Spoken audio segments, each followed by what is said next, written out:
Hello, folks. Today's episode is brought to you by CarParts.com. CarParts.com is the smarter way to shop for auto parts. Their fast, mobile-friendly experience makes it easy to shop for the parts you need when you need them. Just enter the year, make, and model of your vehicle, start shopping, and start saving. It is that simple. I needed a bunch of stuff for my car. It always needs a little bit of TLC, and I was on like an improvement kick, and it was really easy to find taillights, cup holders, power steering lines, all these things I wanted to upgrade on CarParts.com. That's right. We love them, and you will too. CarParts.com stocks their own inventory, cutting out the middleman and passing the savings on to you. Whether you've been in a collision, working on your project car, or need to catch up on maintenance, visit CarParts.com/thesmokingtire for 10% off of $100 or more on select brands. Get the right parts right now at CarParts.com. You know what you can't get at CarParts.com? Meat. That's but true. You can get it at ButcherBox.com. And meal prepping, although difficult, is now made easier with ButcherBox. They've got a subscription service that takes the guesswork out of finding high-quality meat. ButcherBox sources their meat from partners with the highest standards for quality. No more searching the grocery store for 100% grass-fed beef, free-range organic chicken, wild-caught seafood, and more. Their sourcing decisions are made holistically, keeping the farmer, the planet, the animal, and your family in mind. I just got some ribeyes from ButcherBox, and I went with the reverse sear, which I can do using actually my toaster oven. I have like one of those I guess it's like a higher end toaster oven that can also do oven-y things. And you just set it 190 for about an hour and a half until your internal temperature is at like 125. Sear it on a couple minutes aside, and what you get is this sort of, it's like a faking of dry aging. It's not quite as like nutty and delicious as if it was totally dry aged, but by doing the reverse sear in the oven, it makes those ribeyes have that nice nutty flavor, and then it really absorbs all the butter in the pan, and it is delightful. And I love ButcherBox because it's just like when it shows up, I throw that meat in the freezer, and then even like I can just take it out when around lunchtime. It's ready to go at dinner. I don't have to go digging through meat at the store, and it is excellent. They save time, save money. It's great. And let's see, every month ButcherBox will ship a curated selection of high-quality meat right to your home. Free shipping in the continental U.S., and each box will contain between 8 and 14 pounds of meat, depending on your box, enough for up to 24 individual meals. Get this. This is awesome. Here's a chance to never have to shop for ground beef again. That's right, ButcherBox is giving new members free ground beef for life. You sign up at butcherbox.com/tire, and every order you do with ButcherBox, you get free ground beef, 2 pounds in every order for the life of your membership. That's awesome. That's free meat for life. Go to butcherbox.com/tire to claim this deal. Butcherbox.com/tire, free ground beef for the life of your membership. It's a hell of a deal, folks. Who doesn't like free meat? Vegans, probably. If you're not a vegan, ButcherBox's free ground beef for life deal at butcherbox.com/tire is pretty excellent. How about Squarespace? My websites, both of them, thesmokingtire.com and WCCS.com, are powered by Squarespace. I love Squarespace because I don't have a degree in web design. I don't know anything about HTML or what any of those other like programming languages. I just know how to like click and drag things, and then I know how to type some things. And those are the only skills you need to make a website with Squarespace.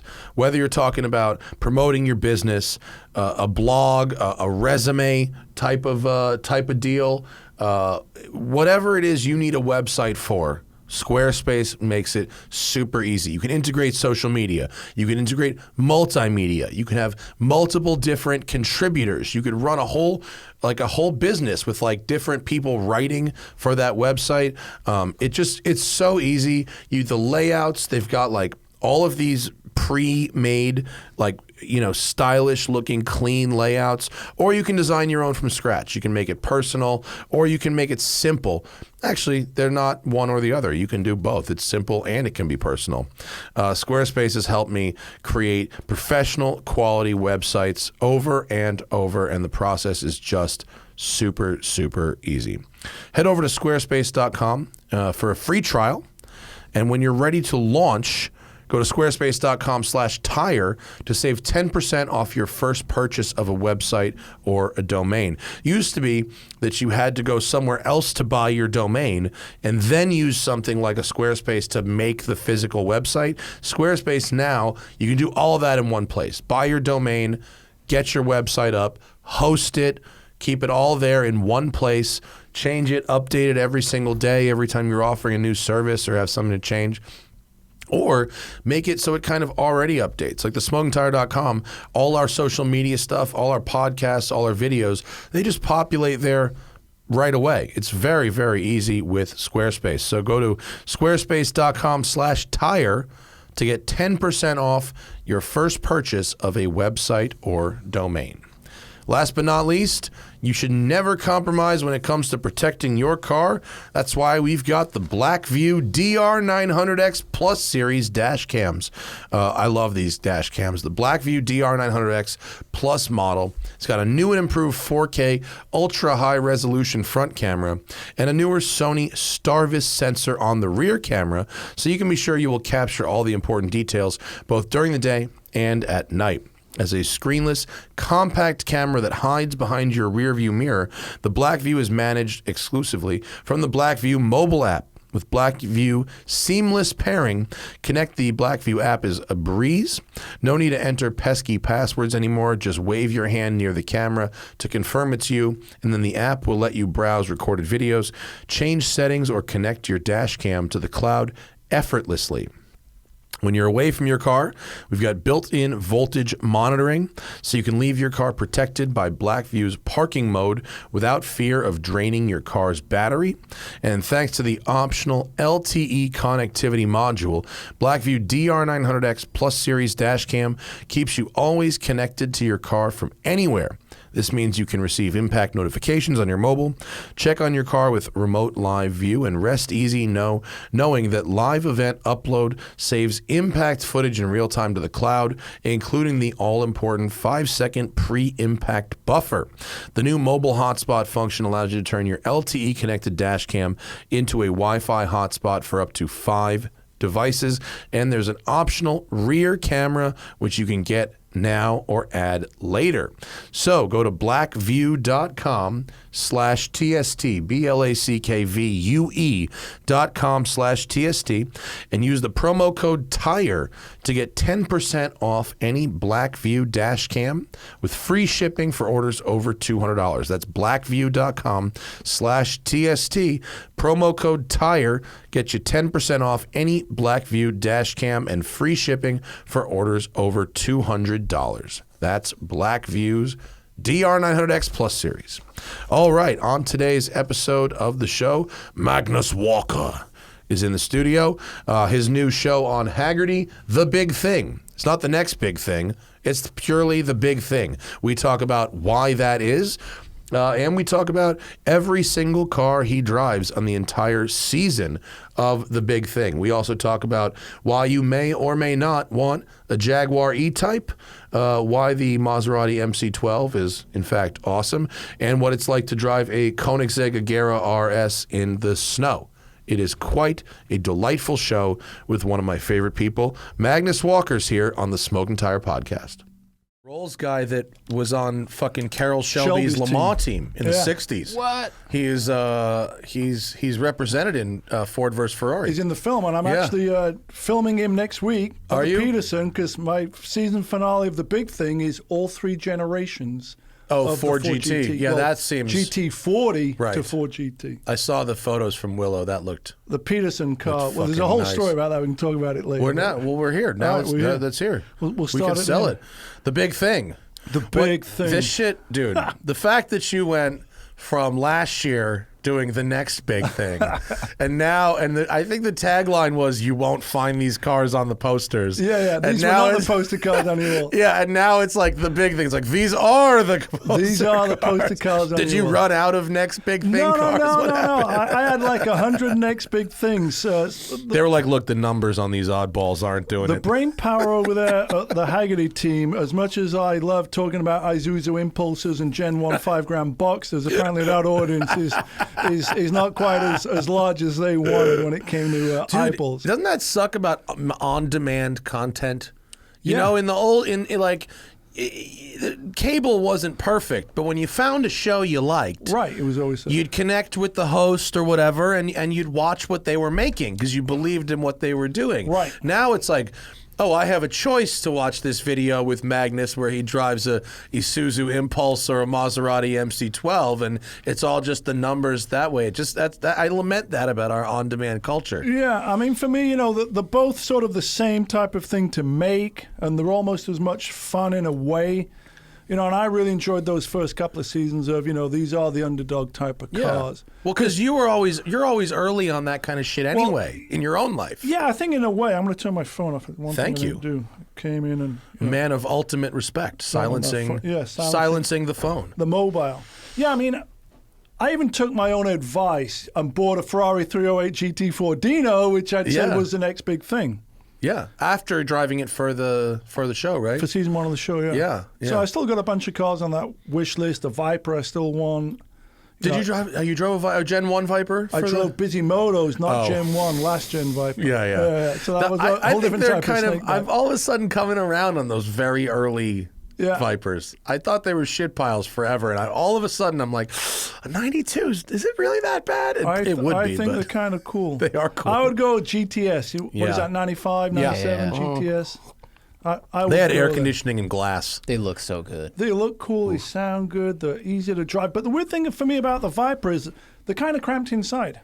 Yeah. There's not a boatload of room inside a Viper. Well, because the engine's shoved way back, and you got big wide center tires, console. and then a wide. Yeah, it's kind of funky. Not a lot of room. Well, and in you the had to front keep stooping your head to look out the windshield on that day, you were right? there with me. Yeah. Yeah, chopped windshield too. Yeah. All Vipers were like that. I mean, all the 3 gens where the roof would come down and you could fit because it had this gurney bubble. That's it. But fitting and seeing And were being not the comfortable same are two different things. That's my pet peeve. When you got to duck down at a traffic light to try and see is it red or not Yeah. red, that's kind of my pet peeve. Yeah. There's a lot of cars where that's an issue. Yeah. Even well, like the Mini Cooper. Didn't you guys just drive a hot rod one I saw? Yeah, we drove a classic one. It wasn't anything wrong with it, but it was built for a very small person. Okay. Not us.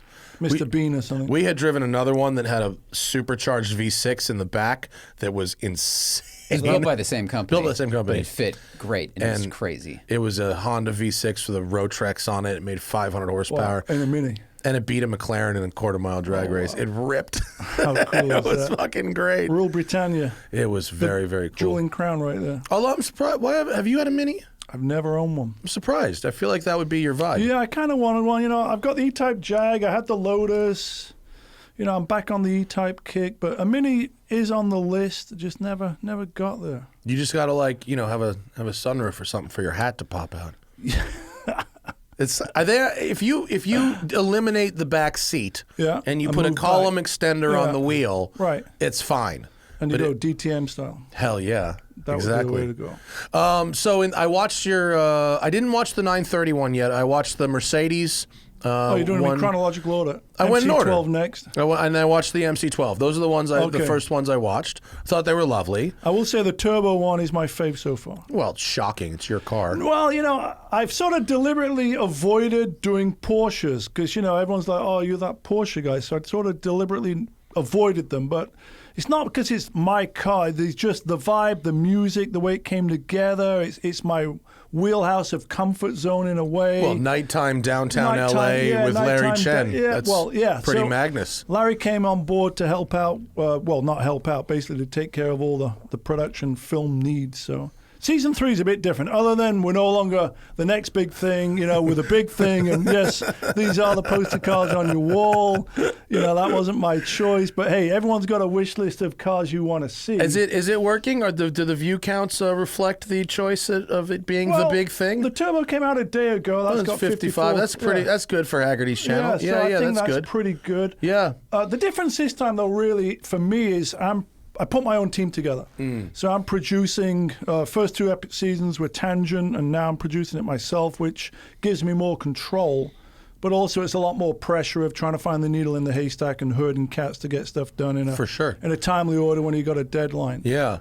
Out that Mercedes, it's a 194. It's the pre-Gullwing. Yeah. Right? It's the race car. The race car. And they you drove number 5 of 10. That's right. And owned by Mercedes. It's a beautiful car, really neat looking, kind of not as pretty as the 300 SL, but functionally cool. Racier for sure. No bumpers. Yeah, there it is. It's with the no bumpers is very cool.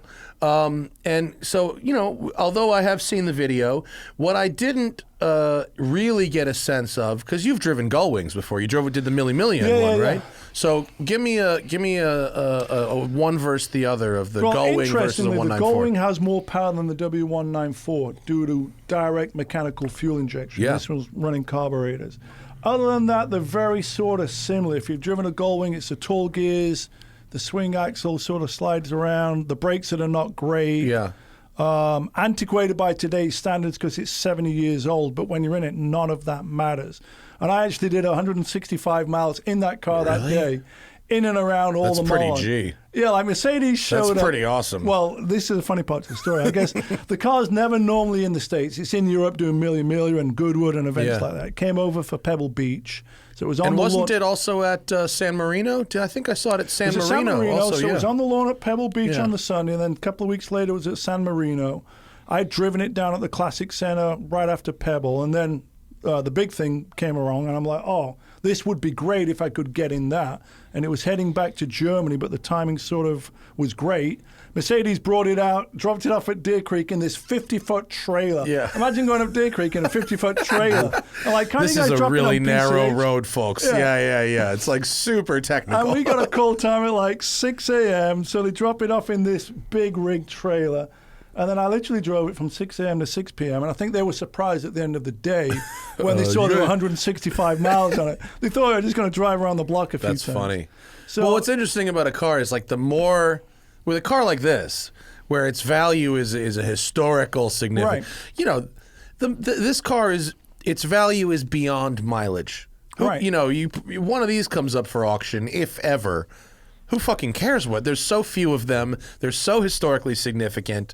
The miles do not matter in the least. How many were actually made? 10. 10. So Yeah. Mercedes itself has 2. One's in the museum in Stuttgart. This is the other one that's the show pony, but this is the actual car that did race Mille Miglia, Carrera Panamericana. Wow. It did not race Le Mans, this one. Well, it did. It did race Le Mans. It did. Do you know who drove it in Le Mans? I forget, one of those German drivers. But you got Von me on Trips that. or something? Someone like Von Trips, yeah. Someone whose ancestors are in Argentina. But sort of the great thing about it is they are relatively easy to drive. Yeah, the 300 SLs. When I drove one, I was like, "Holy shit! I could drive this thing all day. Yeah, no problem." Because you don't get out of that car, even though it's kind of tricky getting in with the wide sill and the steering wheel has to come off. There is headroom, and once you're in, you're comfortable in that. You're not getting like the backaches that you get in the modern cars we were talking about. I really understood after. I mean, I only did an hour in a Gullwing, and it was very nice of Dieter to let me have a go for an hour. But like, an hour's not enough. It's not enough, but it was enough for me to go, I understand why these were so much better than everything else of that period, because they're still, I mean, today it's like not. What other car from the 50s is like not annoying to drive today? I don't know one. Very few. Maybe an early Corvette, but I haven't spent much time. Nah, I mean they're a little trucky by comparison, even. Yeah, these don't feel like a pickup truck. The steering's delayed, but they don't necessarily feel super analog and antiquated. Which is sort of what was great about it. Yeah. So there we go. Zach says finishing first was the number 21 car driven by Hermann Long and Fritz Ries. Coming in second was the number 20 car driven by Theo Helfrich and Helmut Niedermeyer. Can you say that in German? Fucker. You pulled that up pretty quick right there. Yeah.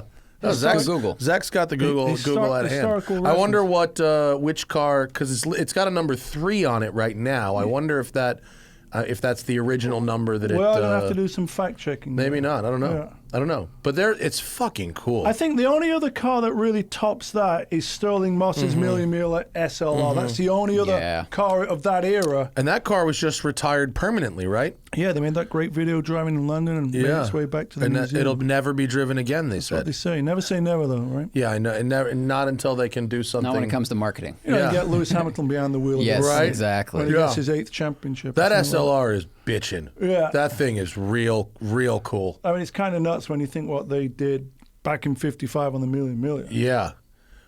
When you did Mille Mille, it's like, it's as gnarly as everyone says it is, right? This is kind of how it goes.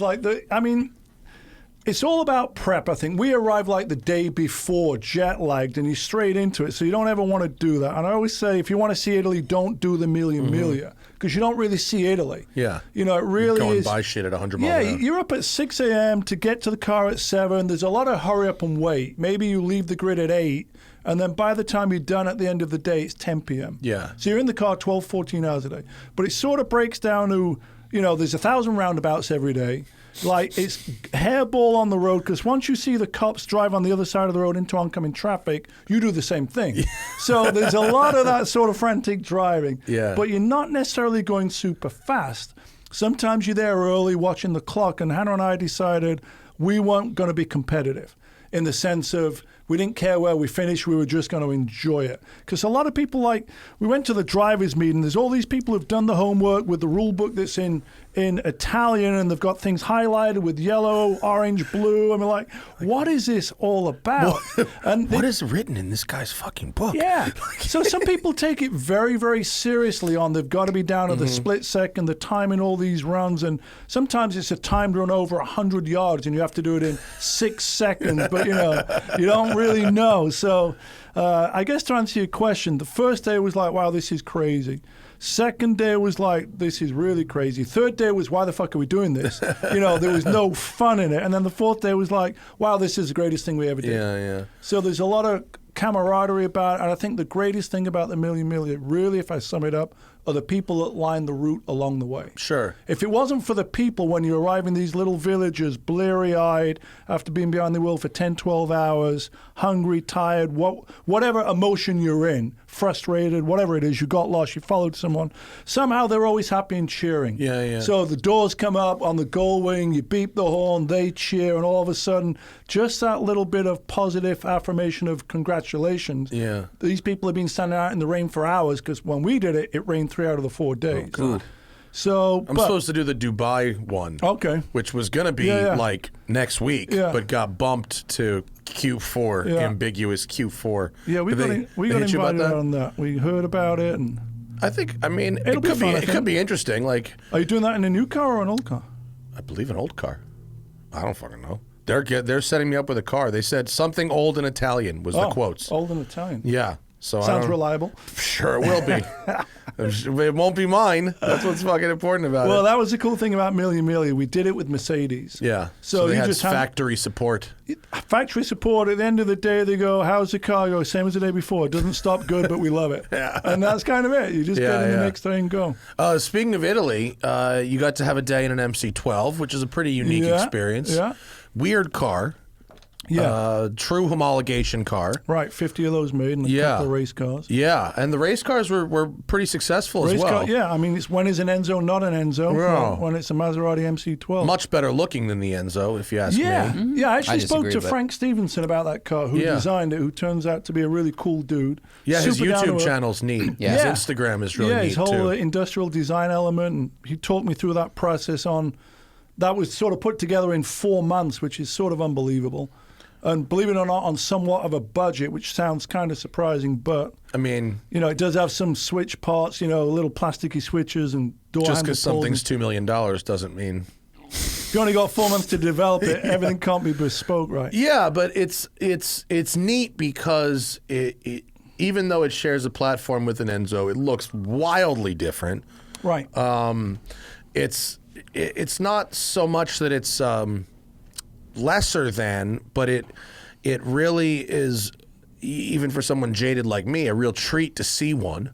I think There's like 3 of them in LA, so it's not there like are. we're There in was LA. 2 of them at Yeah. fucking Bluey's at the Right. same time, And that was one of them. Is that Katz's car? Yeah. Is it? Yeah, Yeah, MK's car. I like him a lot. Yeah. He's very fun. He's got a lot of fun too. Yes, he is a treat, that gentleman. But and I'm not being the least bit ironic. No, if you're no. listening, MK, you are a treat. You are a true You're the gem. man. I do have to tell my funny story about it. There's always a funny story, and hopefully he won't get offended if he's listening. But we were supposed to drive it, or the plan was to take it up the crest. And this was back in December, and we had a lot of rain in December. Yeah. We knew the crest was going to be It'd be snowy. a disaster for a couple of weeks up Yeah, there. that aborted that, and then we scratched our heads and went, where can we go? And we went, Salton Sea, it's wide open. Yeah. And I have a buddy that got me some track time at Thermal. So I go, wow, this is panning out better than Angeles Crest Highway. And our buddy, MK, goes, where are you going to drive it? I said, Salton Sea and Thermal. And he said, not so sure about the racetrack. And I go, well, it's perhaps the safest environment for this car is a racetrack, controlled environment, no one else on the road. He goes, well, how fast are you going to drive it? I go, I don't think much more than 100. You know, it's not an all-out speed thing. This show's not about all those facts and figures. And he goes, oh, I don't know about 100. Try and keep it around 70. I'm like, all right, I'll keep it around 70. Sure. Are you going to be there to watch? Yeah, no problem. 70 is. So in the end, you know, the video looks. It's a short track Thermal. Yeah, Thermal's a short track. So yeah, we took the car out to Salton Sea, which is kind of a weird landscape for that type of car. I haven't been out there in a while. It is arid. Yeah, arid it is. Yeah, the Salton Sea is an interesting place for sure, but the car looked awesome out there. Did you ever figure out if it was the long one or the short one? I could never figure it out. They made 25 long ones, which were 5 meters, 15 centimeters. Can you see if you can find a back-to-back photo, or MC12 long versus short? Because they shortened the car 15 centimeters. That's right. Halfway through the production run, but I don't know where they took it out of. They took it out of the nose, according Did they? to Frank. Yeah. Oh, really? I bet the later ones are much Different easier to front drive. nose. And it's not. Is it the Corsa that has the Is it because there's MC12 and there's the MC12 Corsa? Yeah. And I wonder if the Corsa one was the shorter one. I don't it's know. not really. How many courses were made? I don't know. They took it out of the nose, like in front of the. The front overhang. All the way front to the ring front different. overhang. Yeah. The early ones. But Here's the a whole Corsa. purpose of this was FIA regulations basically said the car can't be more than 5 meters. Yeah. Which is about 15 feet for It is us that imperial thing. They're measurement. enormous. Those cars. They're tricky to turn. If you're going to make a U-turn on a road and you can't see anything behind you. No back window. They're super No wide. backup cam. Yeah. I mean, it's Questionable really. mirrors. But see that one. That's an 07, and that does look like a shorter nose, doesn't it? Well, yeah, that also looks a little more racy. Yeah, the Corsa does look like it has a shorter You know what schnoz. you know what I found to be, in a way, surprisingly antiquated with it though is the transmission.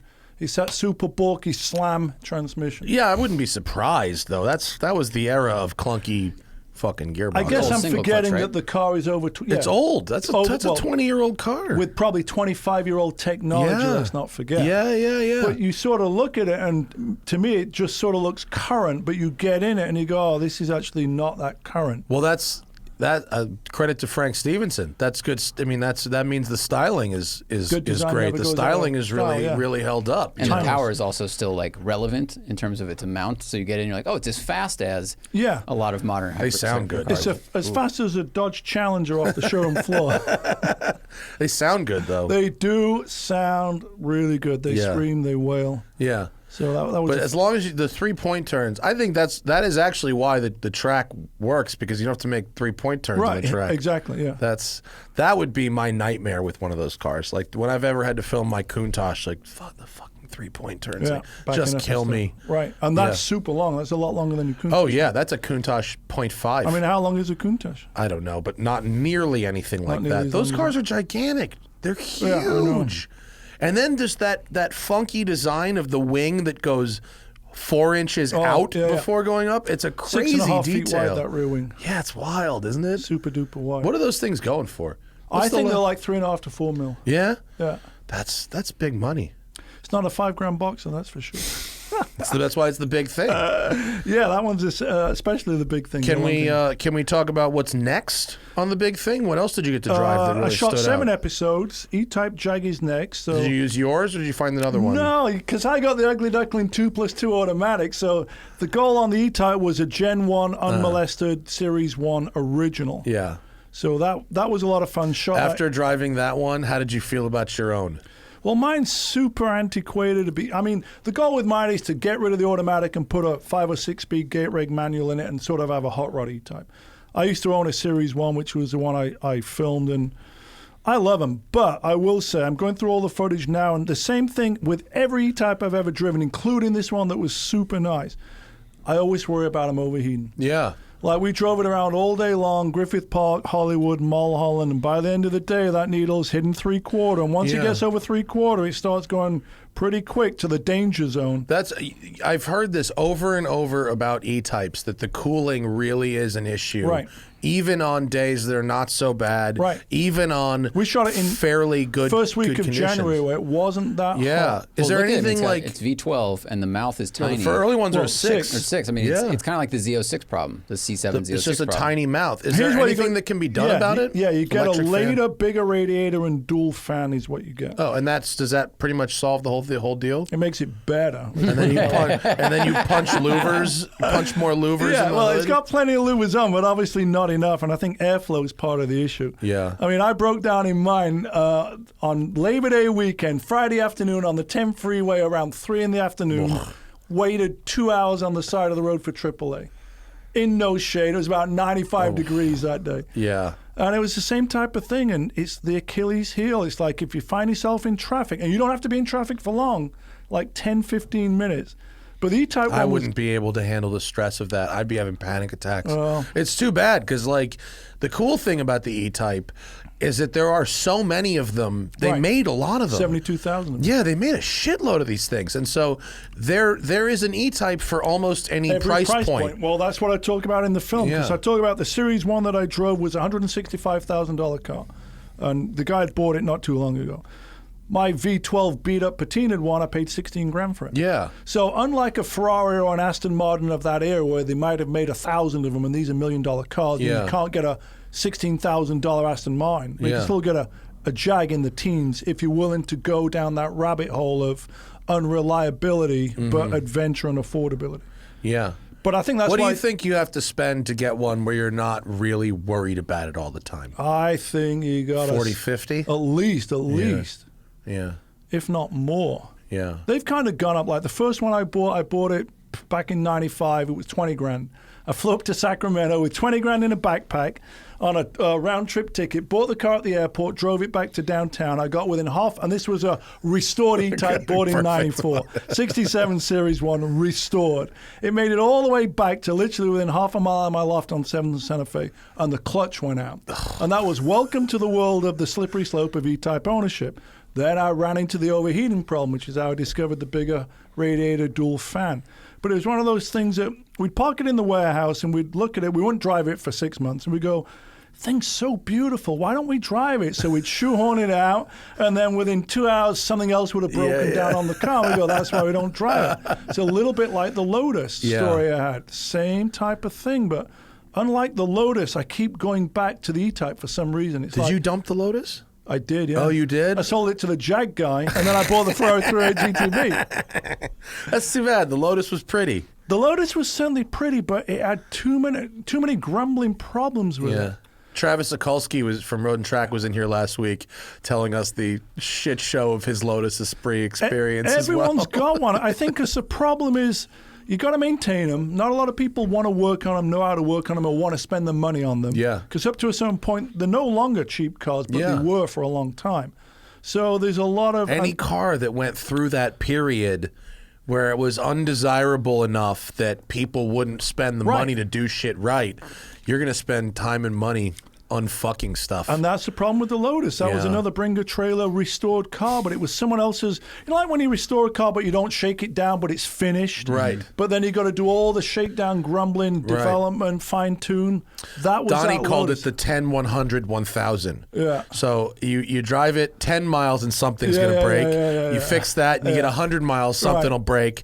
And then you get 1,000 miles, something breaks. After that, you're good to go. Well, this is the problem. How many times do you see a fresh restored car advertised for sale with no miles on Yeah. it? Not the way to buy one. Yeah. Buy the one that Danny said is the 10, 100, 1000. Yeah. Because I've gone through that with I've broken down so many times, it's kind of annoying, but you just get used to it after a little bit. Yeah, I mean, you just got to be like, well, you know, I got the platinum HAGERTY service. They're coming to get me. There you go. Well, that was me and AAA in the 2-hour wait. So I've only driven a couple of E-types. I drove one that was a super restored hot rod, stroker motor. It was like a 4.5. It wasn't an Eagle, but it was very much an American copy of that thing. An American Eagle, like a bull American eagle.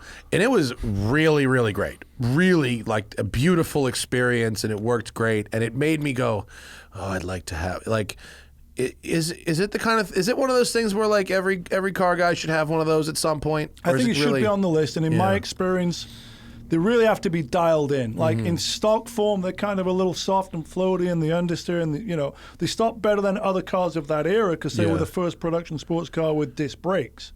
Compared to inboard, was it inboard discs? disc brake.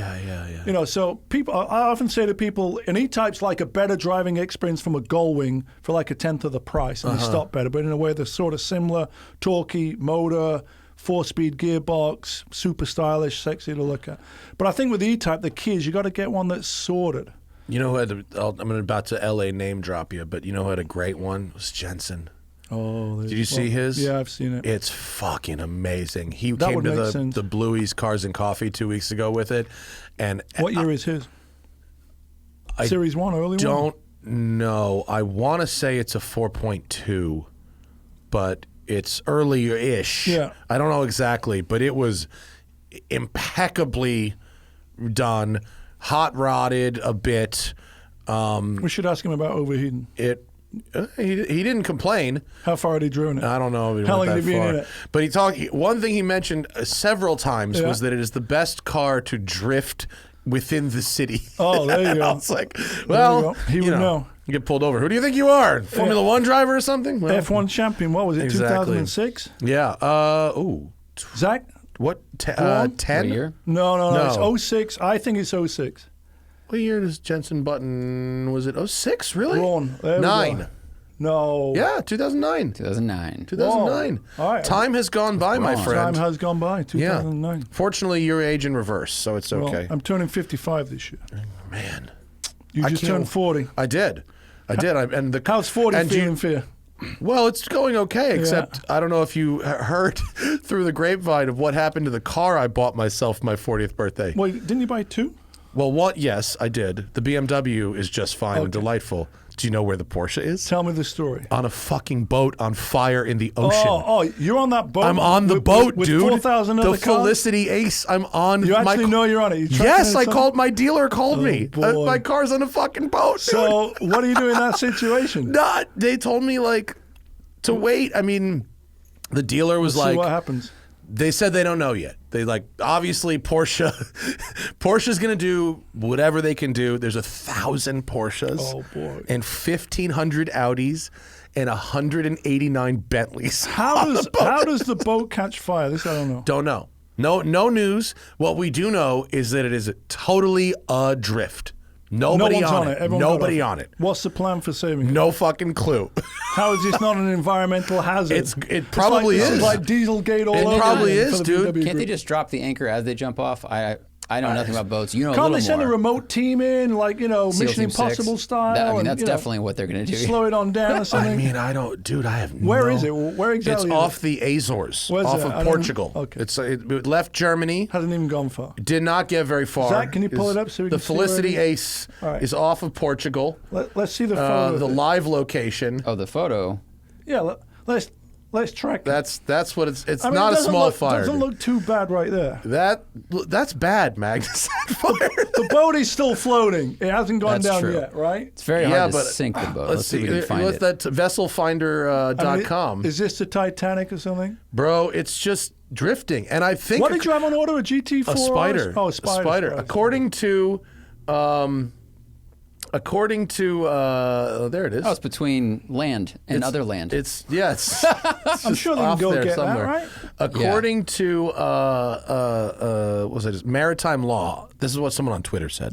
Once the ship has been abandoned, it's Pirates. straight up finders keepers. Pirates, they're on the way. Finders so keepers. there's obviously some pirates rushing Wait, towards. is this the plot of Fast 10? Yeah, I Are think they it on could the be. way? You know someone in Hollywood is writing this While shit down jerking off, furiously Well, what? right now. While jerking off, like this is the plot of Fast 12. Totally. What a 4,000 cars adrift, pirate booty worth? Dude, What's the market value of that? And so I don't know what's going to happen. I assume When did you find this out? yesterday. Did they call you, or you just saw it on So Drive or something like a that? fan sent me the initial vessel.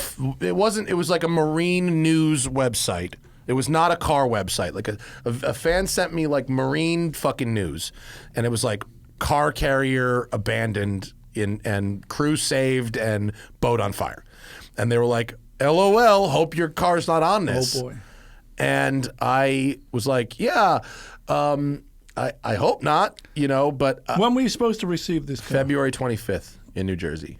Okay. So It's a fast boat. That's only, less than a week away. but it only had to get to New Jersey. Okay. It didn't. It was going. It was the dealers in Jersey, not here. It made it about a third of the way looking at this map. So I just texted my dealer guy, the general manager at the dealer in New Jersey, Town Motors. Shout out, love you. And I go, "Hey man, we still good for the 25th?" And this homie called me in 30 seconds. Oh boy. I hit send, put the phone down, and it rang. Ding. And I went, "Oh, This is not good." That's not the call Yeah. telling me everything is No. okay." And he just goes, "How'd you know?" Oh boy. And I go, "Someone sent me this thing. Is my car on this boat?" And he goes, "Yeah, man, your car's on the boat." I'm like, "Fuck!" With 999 And look, others. yeah, everyone's rescued. There's no one injured, and This is what matters. Only reason we're talking about my dumb car is because no one got hurt. Okay, Okay. The crew's off, but now we're talking about my dumb car. Of course. And rich people problems. My Porsche is going to be delayed indefinitely and will become an artificial reef, along with 189 Bentleys. And What color did you order? Frozen berry, dude. Oh, the good one. What is frozen berry? Is that like? It's like ice pink. It's like a new cassis. Is that the new Ruby Stone? It's the new cassis. No. That's like an intense pink. Okay. It's like a cassis red, like Okay. a modern Okay. cassis red. It's fucking cool. What is your backup plan? There's no plan. You don't There's have no one yet. backup plan. You don't have one yet. That's frozen berry. Oh, all right. It's a neat color. Oh, it's kind of subtle. Yeah, white gold wheels. What is your favorite new P car then in the 992? Is it the GTS? My favorite 992 Yeah. is the GTS with a manual. My favorite current Porsche is the Boxster Spider. Okay. Yeah. So yeah, frozen berry is a cool color, especially picture white gold wheels and Spider Classic What color two-tone, interior? red black two-tone, Red black interior. top, Okay, red okay. black interior, black top, black could top. see that. Yeah, it'll be cool. It's not too much red. Like the uppers are red and then the lowers Okay. are black. It's neat. So anyway, there is no update. The guy was like, "Yes, your car is on the boat." We're only 24 hours in, right? This this dealer has like 6-7 Porsches and like 10 Audis on the boat also. This dealer has a bunch of cars. I heard of another dealer that had 30 cars on the boat. So No official word from Porsche yet? I spoke with Frank briefly, who was apologetic but had no official course not, thing, right. had no news. Sent me Porsche's official statement, and How did that read, Porsche's official statement? like an official statement. We're happy for the safety. Yeah. We're looking into it. Yeah. We're doing everything we can. Got it. Corporate, Yeah. polite. And look, I'm sure they'll do whatever they can do. I could almost guarantee you, my car's never coming off of that boat. It's going to be interesting. It's going to be interesting. I mean, think. if it doesn't burn, it'll be drowned in salt water. It'll be interesting to see if any pirates go out there and start towing the boat to the Bermuda Triangle. Or It something, would be very interesting. and restamping some VIN numbers on some boxes. One day, Barrett Jackson 2050 is Yeah, I going to saw that be coming, one yeah. of the lost VIN. Yeah, the and some lost people VINs. on Twitter have sent me some very fun custom license plate options for when I eventually get the car. How much time do you spend on Twitter? More than I You should. do? I'm never on it. More than I should. You like it? No. You got too much time on your hands. Sometimes I do, and sometimes I Yeah. don't. I wish I would spend less time on it. It's probably not good for my health. I thought you took all that stuff off your phone. at I one do. time. It's not on my even phone. your No, it's not on my phone. So you're It's just my walking around fucking with your laptop computer. all day long? I only do it when I'm sitting at my desk. Okay. Yeah, it's a bad habit, and I'm actively trying to get back to more. How much books. time do you spend sat at your desk? Hour a day, 2 hours a day? Probably 2 a day. Okay. Yeah, more than I really need to. Okay. And But then the I- rest of the time he's making stuff with this guy and We're filming, or I'm the new space. I'm trying to do things that are good for me. Trying to. You move around a lot every day. I move You're around- here, and then you're at home. I How many bounce steps you around. get? You get a lot of steps in? I get a lot of steps. Yeah. Yeah. But I put on some weight in the second half of last year when I quit smoking weed. COVID LBs or something? No, I quit smoking weed and I started drinking more, and I Uh-oh. put on fucking 15 pounds, and it made me so depressed. So now I'm back to 3 times a week at Pilates. But and- still not smoking weed. no. Pilates? Yeah. You want to come? Maybe. That's fun. Namaste and all that. It's fun. Do you go or does someone come here? No. I go to a place that fuck the machines. It's not the okay. floor one, it's the machine one. It's hard as hell. It beats the shit out of me. Well, you know the guy in Beverly Hills who's got his own place with his own cars and his own Pilates room, and You mean someone- Zuckerman? Yeah, and someone comes in. Zuckerman has Yeah. a Pilates machine in his Yeah. garage. Right. Yeah, I'm not rolling like I that. thought every car guy had that. Come yeah. on. I've got an inversion machine where I That can go would be upside G. down and stretch Be out my careful back. with them. You can get hurt on those. Zach, inversion machine? The inversion liked it tables. when I used it, The yeah. key, as A long few as minutes at a time. when you get back up, Yeah. you have to go very Slow. slowly. Yeah. You Yeah. can fuck yourself up if you go too fast. Yeah. Yeah. I had one for a while, and I almost really hurt myself. You don't get on that anymore. I don't anymore, no, but mainly because I got my spine to a place where I don't need it. Happy It spine. helped when I had it until I almost hurt myself, and then I was like, fuck this thing. Happy spine. Pilates is Pilates the best is thing good I've ever for that. done, and it's impossible, and it beats me up. Core strength. and all Yeah. that. We have a lot of questions from the Questions. Patreon. You got to be a patron to get down on that. Patreon.com/The Smoking Tire Podcast. Let me finish my next big thing. Not next Please big do. thing. The big thing. You got to retrain yourself, Tripping my myself friend. up right Yeah. there. So we talked about E-Type Jag. After that, Ferrari F40, another of MK's cars. How'd you fit in that? Really easy. Really? I have to say, for me, F40, if money was no object, I would own one. You fit in one? To me, it's like a 308 GTB. It's not that much different than the 308 GT14. I had trouble. I had trouble getting in them because of that door sill, Okay, yeah, climbing over that high door Yeah. sill that the 308 doesn't have. Maybe you need to do You yoga must with your be. Pilates, I get a bit guess more maybe I need to flex. try again. But Yeah. you got to be the tallest person to ever get into an F40. I actually find an F40 surprisingly comfortable, easy Interesting. to drive. Everything, it's just got minimal stuff and nothing you don't need. It's so analog. You don't have to worry about how do you turn this on, how do you turn that on. There's none of that stuff. So F40 to me, I would own one of those cars in a heartbeat. You missed your boat. You missed your chance. I know. 2 years ago would have been the right time. It's like Carrera GT, right? You They're know, I gone. used to say they were an affordable supercar, you know, in real world terms when they were a couple of $100,000, which I know is crazy money. Yeah. But look where they are now. Yeah. It's kind of nuts. I mean, the F40. It took a long. They hovered. I mean, not that $1 million isn't a ton of money, but Right. they hovered at $1 million Right, and for where are they about now? Two or and a half? 3 years longer than they should have. Right. And you really had that window where it still seemed like so much money. You go, could I find it if I sold everything? Yeah. Could I get a loan? And Right. and you go, well, that's fucking stupid as hell. And then boom.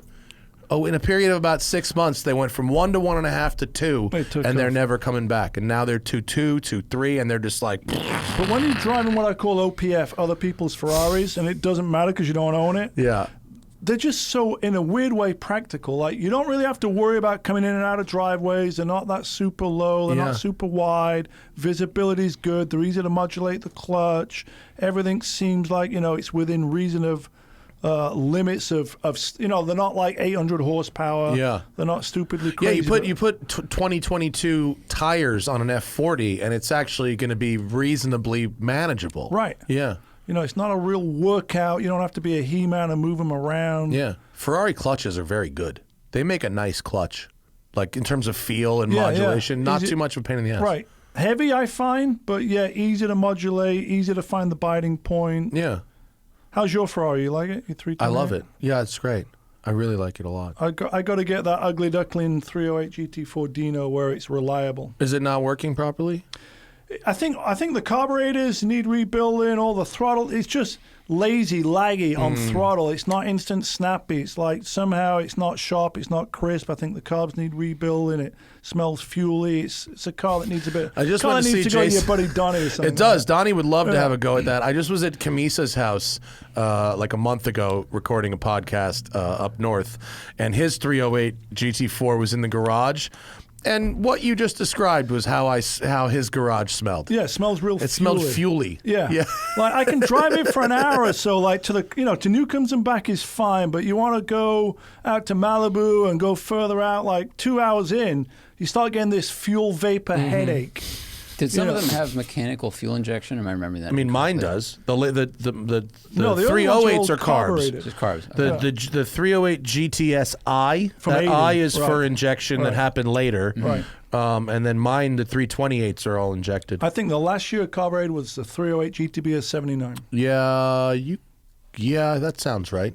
That sounds about right. Yeah. They might have kept carbs in Europe for a couple of years longer than like America. A 512 boxer maybe. Yeah, there's some overlap there. That's another I think, one right? I would take. Yeah, you ever drive one of them? Yeah, they're all right.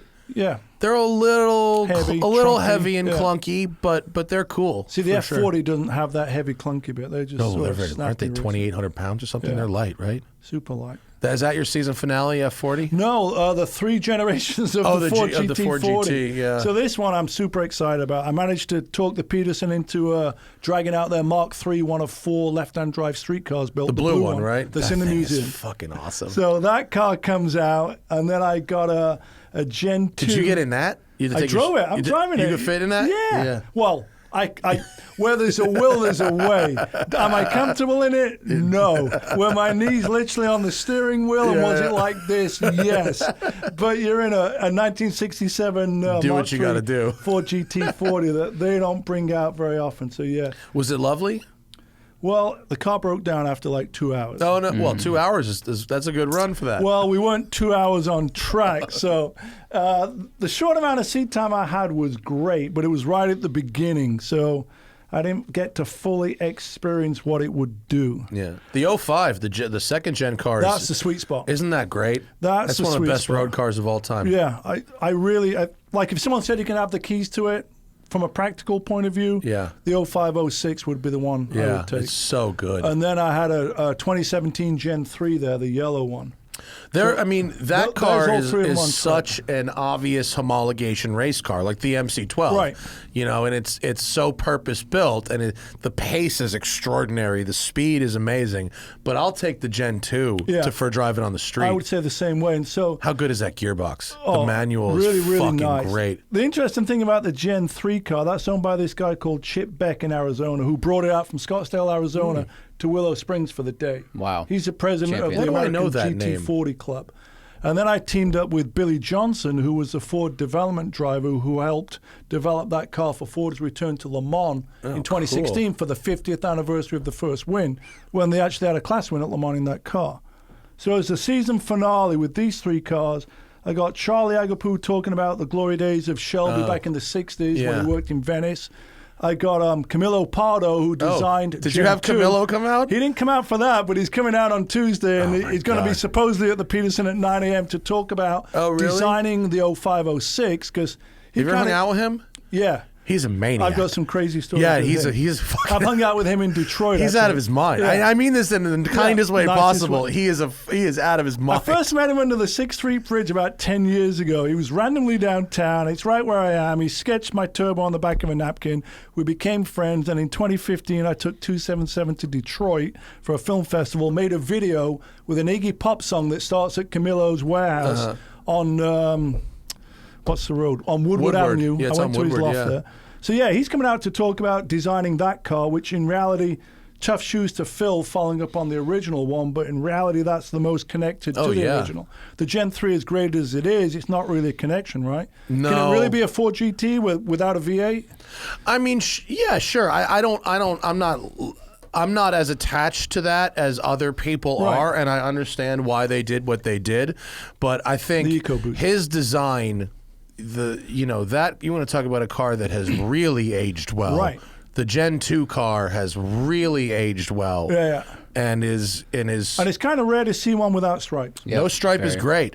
No stripe is great, Yeah. and especially the black no stripe is great. My favorite is the Quicksilver no stripe, which is the light silver. That's the a good rarest looking car. color, 26 built. These seem to have shot up in value. Oh, yeah. People all of a sudden appreciate it. Probably still undervalued compared to other stuff, even if they are $400 or $500 It is a real treat to drive one, and they're made really, really well. Yet again, I think another pretty easy car to drive. Super easy. Just tough to get out of if you park it in the wrong place. I actually had to watch a video because I knew how it was going to be with the doors. Yeah. Right? So I guess, getting out, people walk into the door. Yeah. And they whacked themselves in the head closing the door, too. I caught my hair in it first time around. So in that car, you kind of got to go like this and then close the door. Yeah. You But gotta they are, slide I in. mean, if for those people out there, if you ever get a chance to drive one, don't drive pass it up because it is as good as anything gets. It's delightful. Well, that day for me at Willow Springs, I rented the track and got all three cars together, which doesn't happen too often. No, that's a real treat. That's a real treat. That's the season finale of the big thing. That's fucking cool. Well, that sounds like a good run of 7. That's a good run episode. 7's my lucky number. Yeah. So I teamed up with some cool local guys. I think I'm Sean Weingard and Joe Barry. Those guys are helping me put it together. And then Larry Chan and his boys came in to make us all look good, along with a few other people. It's great. It's on Haggerty. You can just Google the big thing. The big thing. Haggerty, Magnus Walker, and it'll take you straight to it. But here's a little gift for you. Oh, This is thank nothing you. to do with the big thing. But I'll open it though. Hey, open it up. It is a print, not a poster. Yeah, there's a fine line. What's the difference between a print and a poster? One requires a very expensive frame. Yeah. Oh wait, look at And then this. and then the other one does what? Oh, look at that. The other one That's gets lovely. thumbtacks. This is a giant 277.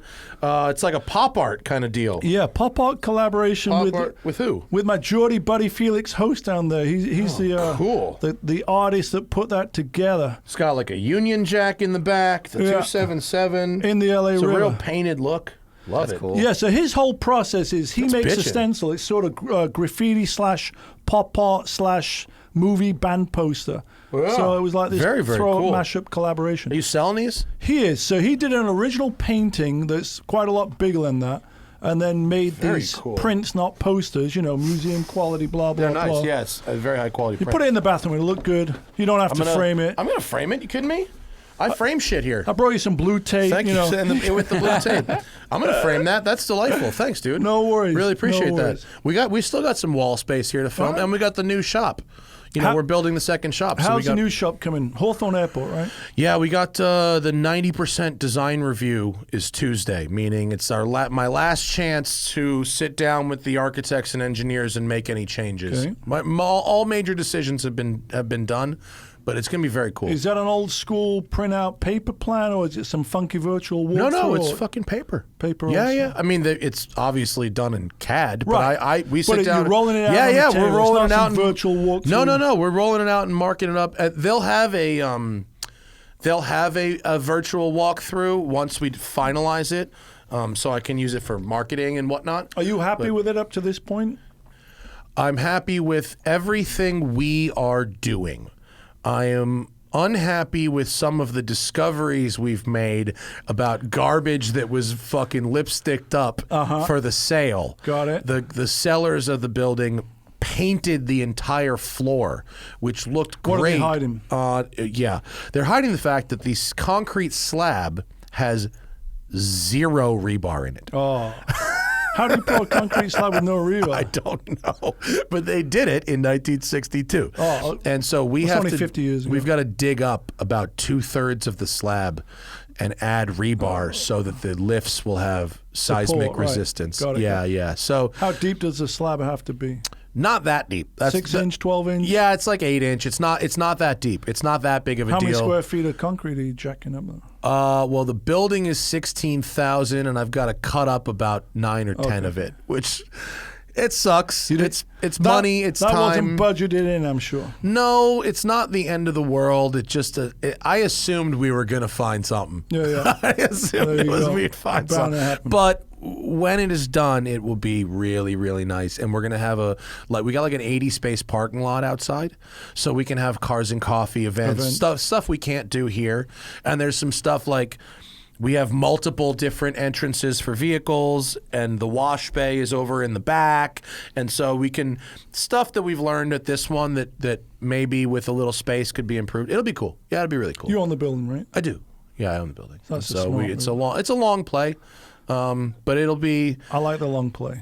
The long play is good, and unlike this place, which took 4 years to build, we're going to do this one in about 18 months. So that'll be good. Fast, right? Yeah, and the business works. So. And then what's going on with you in collecting cars? I know there's some collaboration going there, right? I mean, they're friends. They're nice people, and we have a service here at Westside where if you want to sell your car through them, or through Bring a Trailer, or through Cars and Bids, we have a one-stop shop. Drop your car, we detail it, we do the whole thing. Photograph it, manage the listing, flat fee. Flat fee, though. Flat fee. No commission. Yeah, flat fee. Yeah, we just charge for our work. No big deal. Is Bring a Trailer still the big daddy of car auctions? Right now, yeah. Right now, it's the biggest, yeah. Do you follow all the car auctions? I couldn't possibly. Are you interested in what's going on there, though? I follow the trends. Yeah. I don't think it's a horrible time to buy. Yeah. It's a horrible time to buy. Everything is valued through the roof. I mean, why are people spending $2 million on a Carrera GT with 250 miles? I don't know. It's not what I'd do, but I certainly wouldn't. Yeah, I mean, I wouldn't. You and me, we don't see the value in a car that is so expensive with no miles. You can't drive it. Right. I mean, you're going to drive the value right out of it. I don't know. I mean, I don't want to say I fucked up buying this M3 that has very low miles, but I mentally have to be like, snap out of it. It's a car, you can drive it, and don't look at the odometer, and don't be so much of a wuss. Miles per mile. I'm trying. I'm doing my best, but I can't imagine buying something with under 1,000 miles where I'm just sweating about that fourth digit. I couldn't do that either. Yeah, no.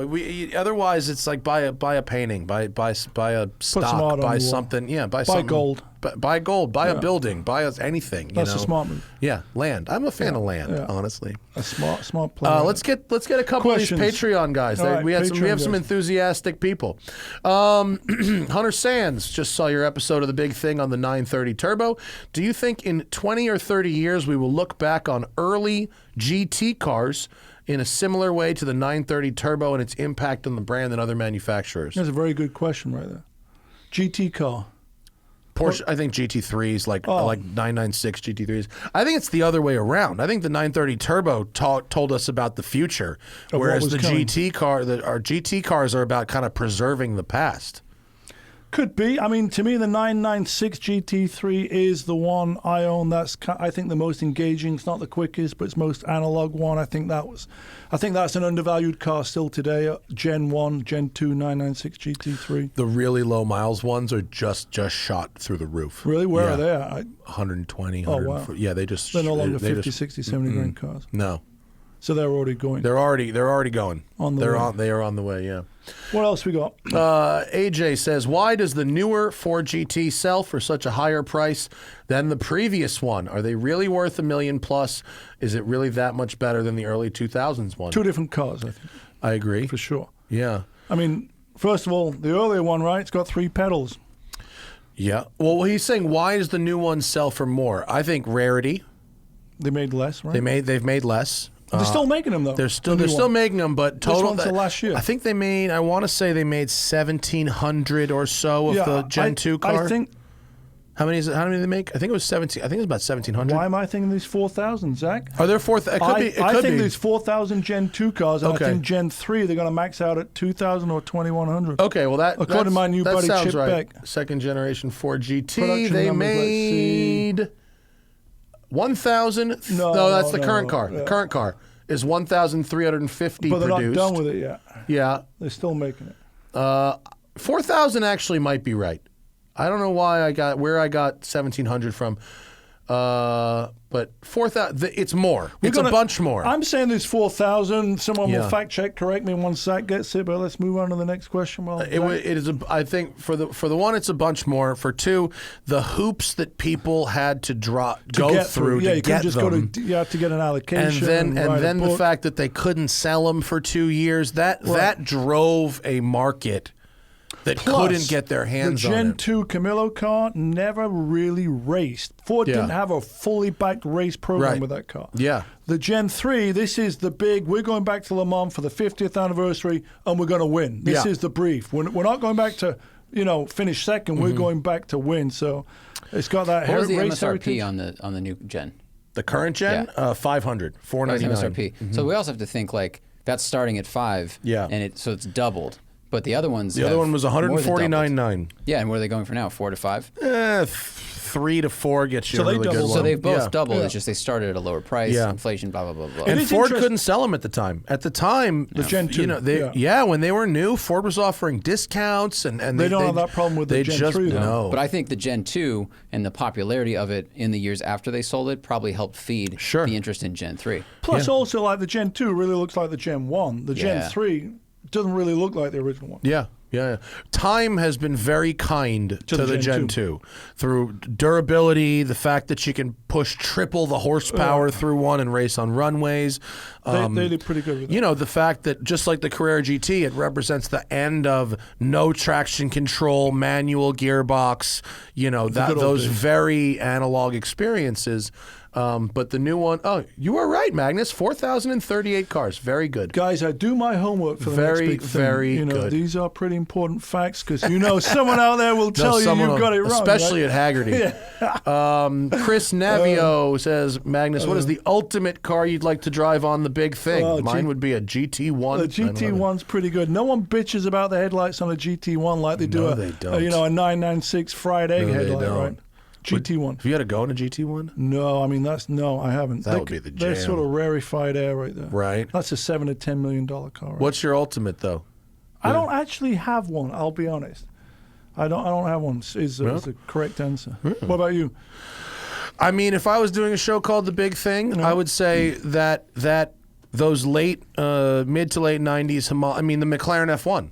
McLaren F1 is the game over for me. That's your big thing. That's my game over. Yeah, I mean, I wouldn't kick a CLK GTR out of bed. That'll be on the list with the GT1. Yeah, 911 GT1 for sure. But a McLaren Maybe see if we can F1 get those three together on the track at Willow Springs. Who did it? Henry Catchpole. Henry Catchpole did it. Yep. He didn't do it at Willow Springs, but he did it somewhere in England, right? Yeah. I did see that. He's a cool guy, him. Henry? Oh, he's great. I saw him up at the Crest not too long ago. Oh, with the Speedster? Yeah. With the Gunther Speedster? Yeah. Did you ever go in that? I've never driven a Gunther Works, and I've never driven a Singer either. I've been bugging Maz about driving a Singer finally. Which one? The orange car, the one that Harris had a couple weeks ago. The new orange car. They don't have a DLS demonstrator car. They've never had any demonstrator car. I think they're getting one here. Really? I think one's coming that might be available to guys like you who are journalistic type of. I'm going to keep the pressure on. Keep the pressure on. Yeah. Never driven a Singer, never driven a Gunther Works. Not yet. Corey said, has Magnus tried any of the Focus RSs? Yes, I have. I like Fords. I will say that. So, yes, I have driven those. Not much, though, I will say. Solitary Hero, your favorite bone stock non-GT Porsche? Bone stock. Well, for me, I'm going to go early short wheelbase car. Old school. Old school. Yeah. Engaging, move around a lot. Sure. That's the classic case of 100 feels like you're doing $150 as opposed to the other way around. Mm-hmm. I would say like a 964 turbo. Okay. Those are delightful. 964 turbo. Real drive, great look, class. Bad boy style. Split the difference between the old school and the new school. They've become very expensive in 964 turbo. Very expensive. Especially they didn't make the a lot. 3.6. Yeah, they didn't make very many of them. What else we got? Let's see. We've gotten through some of that before in previous shows. Watch, yeah. Fiery 4.5 Boxster plate. I saw that one. Oh yeah, that's pretty funny. Chappie, we need to review flawed cars more. I mean, there you go. We don't intentionally review flawed cars. We find out they're flawed. Yeah, you can't call the OEM and go, you got anything bad right now? Yeah, send us some bad stuff. Yeah. Magnus, are there any new Nike shoe collaborations in the future? The straight answer is no, but never say never. I like your shoes. They're I've got them drawn cool. up. The 914 is going to make an awesome one. The 914. Oh, you have a next drawing ready? Yeah, and the 993. You know that color block 993 in blue with all the wacky color combo looks really That was good. how did you were like, I'm going to go deep 90s on this 993? No, you know what it was? The 993 for me is what I call the Cadillac of 911s. It's my least favorite 911 in stock form, which is kind of stupid because most of what I own is not stock. But for whatever reason, I never owned a 993. I'd driven them and I knew I'm just not going to drive this car if I own it. But finally, I ended up buying one for my buddy Robert Angelo.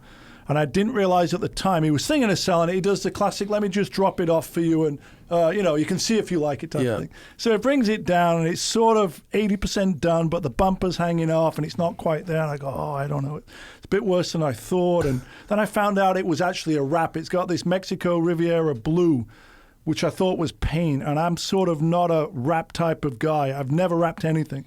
So anyway, I ended up falling in love with the car. The more I drove it, the more I liked it. It was sort of like a 993 RS sort of interpretation, but it had this blue vinyl wrap. Anyway, I bought it for a good price. I go, what am I going to do with this wrap car? I wanted to make an art car, but I didn't want to take the wrap off. And I didn't want to go down the slippery slope of painting on the wrap. Yeah. So I just got out some paper tape, and straight away this sort of color-blocked United Colors of Benetton concept came to my mind. So I had it all taped up pretty quick. But then because it wasn't a computer program, there was no way to actually cut the vinyl in the shapes that I'd done on with the tape. So I ended up taking the car to this guy called Gino at Vaderworks, and he mapped it out and sort of did that vinyl application on top of the vinyl wrap. So 993. It's funky. Yeah, it's funky. It's real funky. It looks really good mocked up on a set of Nike SBs, I'll tell you that. Yeah, So it is. Stay tuned very, for that in very 2023, funky. maybe. Lastly, Alejandro said, my girlfriend's dad has a built 75 911S, but totaled it a year ago. Would mean a lot to him if you give him a shout out. His name is Fred from San Jose. Hey, Fred from San Jose. Sorry, Hope Fred. all is doing well. Seems like you still got a dose of turbo fever in the 997 Turbo S. So There I it would say is. stay boosted, my friend. Stay boosted indeed. Stay boosted. Get the Boost Brigade. Do you have season 2 planned yet? Season 2 When do we of the start big production? thing? Yeah. Well, we're only 3 episodes into season 1, so no, not yet. It'll all come down to those Haggerty numbers cruncher guys. Right. I mean, for me, I would love to continue making cool shit with cool people. Oh yeah, I forgot you drove that Koenigsegg. I in the forgot about that snow, too. The Koenigsegg. Yeah. You should click on the second photo. They're bananas, aren't they? Well, yeah, but we're doing snowing. about 15 miles an hour there. Look how far up the crest we got. But Perfect snow car. It is pretty funny that I actually forgot that, I drove the 277 mile an hour Koenigsegg again. Yeah. They're. I hope that at least in a lower elevation part of the crest, you got to have a bit of a go at least. Yeah, snow didn't come up till 5,000 feet, and as you know, that's Newcomb's. So the run up to Newcomb's is, stay tuned. That's episode number 5, so that's coming up pretty soon. Those are, I had one go in one once in Sweden. Okay. On their runway. Outside of IKEA or something? Dude, at Ängelholm at the factory. It was a totally unique experience, unlike anything else I'd ever driven. It was very, very neat. He's such a cool guy. Christian, right? Yeah. I like his whole story about, he actually made his dream come true. He built his own car, and then it became the world's fastest car until Bugatti had to get back in the game. And they've got this new factory they're building for the Gamera, and it's really, really That's cool. kind of a cool car, the Gamera. But sitting, how great is that wraparound windshield? It's like being in an aircraft fighter. It's so fucking cool, those cars. They're built on like another planet. That was a real fun day. Made it all the way up to where the road closed right there. Road's good now, right? Have you been up all the way up recently? I'm going to go up tomorrow, I think. We're going to go up tomorrow as well. What are you guys driving up there? Oh, we got the yellow car outside, and we have a Golf R Volkswagen as well. Good little combo. Double review day tomorrow. As a quick callback, you guys asked how the Maserati length is compared to a Countach. Oh, here we go. The Maserati is, the MC12 is 202 inches long. The Countach, this is granted an LP400, is only 162. Oh my God, it's 3.5 feet fucking longer. It's so much longer. That is quite a That's difference. got to be one of the longest cars out. 202 is like it's like a Suburban. Yeah. It's really long. That's a Yeah. long thing. That's about right. Yeah, Tahoe. Yeah. it's really, really long. Yeah. That's crazy. It's not a car I've ever lusted after, a Maserati MC12. Even how about after driving it? Did it change your mind or No. not really? Because just the impracticality part of it Yeah. is I like cars that are usable, right? Yeah. You know, you got to be able to get in them and go to the crest as opposed to stick it in the trailer and go to the track. Yeah. It's sort of restricted. Not that you couldn't drive the MC12 up the crest. You could, but... No, the MC12 is a great 35th car, you know? If you have literally everything. Yeah, else. if you've got one of the, top 50 of all, greatest, whatever, hyper Yeah. supercars of all time. But credit to MK, who owns that car. Yeah. He has some other ridiculously Yeah. impractical Yeah. cars that Yes, he he does. drives. Right. And our buddies have helped find him quite a few of those. Yeah, cars. and then the funny part of the story, not the funny part, the great part of the story, because I didn't really know him. I called our buddy and said, hey, do you know anyone's got one? He goes, yeah, so-and-so's got one. So I called him up. We went through the story, borrowed the F40. He goes, don't you want to borrow my 959 as well? I know you're doing a Porsche thing. I go, in theory, yes, I do, but yeah, I'm just doing it on the lowly 930. Can I table that for exactly. for a year? Yeah. He just bought a Cobra, I think, as well. He did. I was there when he did it. Oh, nice. It was it's a 260. It's a very early car. And he's got all those killer plastic Porsches and stuff. Yeah. The homie is legit. What's nice about him is he's super genuine, super down to earth. Yeah, knows his shit. It's very good. Nice We guy. we spent some time together at the Audrain, which I think you should come to next year. It's very fun. I'm actually off to, I got to tell you this, I'm off to Amelia Island. Oh, you're go to going? Amelia Island? I'm not, but I was invited. I can't make it. I got other gig, but It's one of my favorite events. I actually prefer that to Pebble. It's similar quality cars, just not quite as stuffy. But here's the funny part to the story. Our friends over at the insurance company said to me, hey, do you want to be a judge? oh god.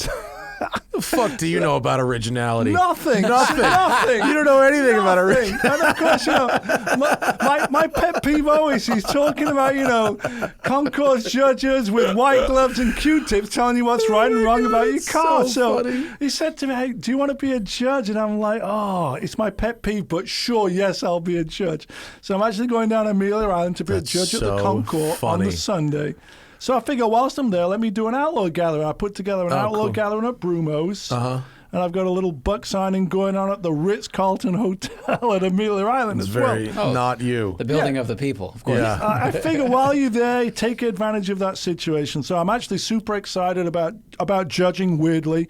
And I'm even more excited about going to Brumo's, the new museum down there in Jacksonville, which has got a really cool, if you're a Porsche guy, Their collection is ridiculous. the collection, but just the car culture down there. Harris Snodgrass, I don't know if you know him, but there's just a bunch of cool Porsche dudes in Jacksonville, Florida. Yeah, strangely car-centric place, not somewhere you'd necessarily think of right No, away. you think Miami before Yeah. you think, Jacksonville or Yeah. Amelia Island. But anyway, so that's That's coming cool. up. Yeah. When is that literally next weekend?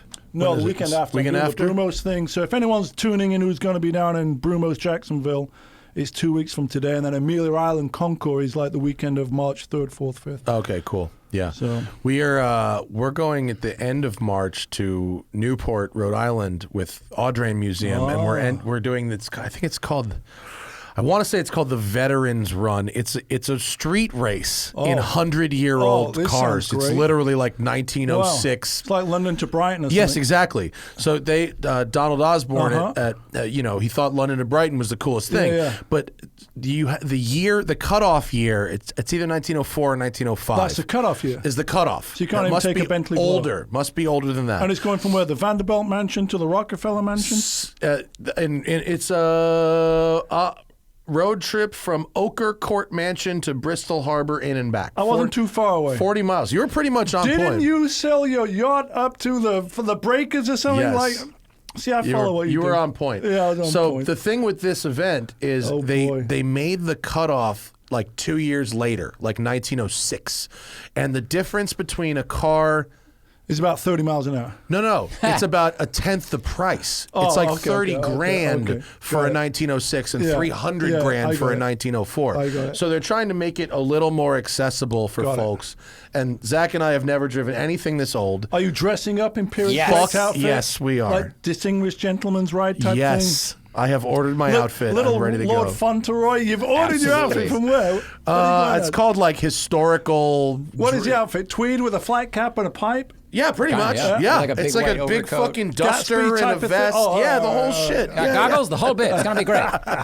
Zach's got the accent down. I'm working you got on it mine. pretty Do that good. the whole time and smoke a cigar It's or like something. pantomime. When is that in the March? It's at the end of March. Sunday, March 27th. I gotta bug our buddy Sirio. That's his backyard, right? It is. Steve Yeah, Sirio yeah. environment. Yeah, they're going to be there. It's going to be fun as hell. So we're going to make videos of that. It's that going to be sounds really pretty very cool. silly. But Yeah. we've never driven anything that old, so I have no idea how to do anything. Who's supplying you the car? The Audrey? Audrain. Yeah, they got a car for us. I don't know what it is. Should our video be in black and white? I think it should That's be. Yeah. funny. That's actually and, This is some and Buster a real Keaton shit real right like here. flickery frame rate. Yeah. Yeah.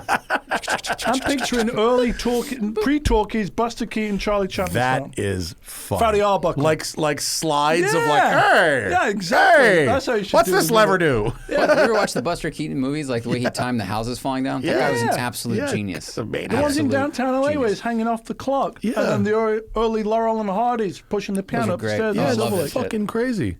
That sounds actually more fun than Amelia Island. I go to. Well, driving silly cars and silly Yeah. outfits. It'll be And great. dressing up. I'm sure we could get a car for you. Call Donald. We'll see if we got it. Let's See if get we him got on a the car phone. for Magnus. Yeah, let's get Donald on the blower. Thanks for coming down, dude. Hey, my Great pleasure. show. Always good to see Shake you. and Thank bake. you for the print, not poster. Oh, thank Felix Holst. I Actually. will. Oh, okay. Thank you, Hey, man. Felix. Good to see you. I will Good to frame see it you. up. We'll have it hanging either at You this can shop or the frame new it, shop. or you can, do the push thumb Deserves a text. frame. Deserves a frame. It does deserve a Things frame. with like real signatures like that deserve a frame. Talking of fine art prints, I will end the story with my buddy Phil Toledano, Mr. Enthusiast. I'm sure you know him on the gram. Fine art guy, quirky car collector. Just got that Jag XJ220 on the road and all the Group B rally cars. But anyway, he gave Hannah and I a helmet print, a photo print, fine art print. And he gave it to us. I didn't realize how expensive fine art prints were. So I went and got the expensive frame. And I go, dude, this free print cost me like $1,000 in Yeah. a fine art frame type of thing. He goes, well, it's a $5,000 print. I told. Anyway, there he is, Mr. Phil. I Thanks gave for the Larry Chen some crap because he gave me that beautiful 6 foot. 2 feet Oh, yeah, by yeah, 6 of the feet Countach, of the yeah. Countach, and Yeah, I was like, that's a "Dude, great shot. your free print cost me $2,000 to fucking frame." And so now he could have sheepishly every time, but I don't care. It's beautiful. Yeah, it's a and, cool print. and it's worth it. Framing is expensive though. Framing is expensive. But I was a photography major in college, and so I had to I would make my own prints, and that I was shooting on film, so film was expensive, Yeah. paper was expensive, and then you had to frame this shit, and it was like thousands of dollars and then every when they semester. say, do you want the anti-glare glass? And all of a sudden that doubles the price and of the you frame. do. Yeah, you do. It's not. You You don't don't even realize that, though, bother until you framing didn't some get it. shit until and then you don't get it and it fades Right. in a year. Right. Like, oh, UV is really a thing. This will be fine in the bathroom above the toilet, don't worry. Like next to the Dali. Yeah, That's next where to, that's where next I've to got the the dolly. dolly. Yeah. Put it over the dolly. All right, guys. See you next next time. big, or not I The fucking big did it thing. too. Yeah, the the big big thing. thing. It's now. It's here on Haggerty. Yeah. That's Magnus Walker, and we'll see you later. Bye. Thanks.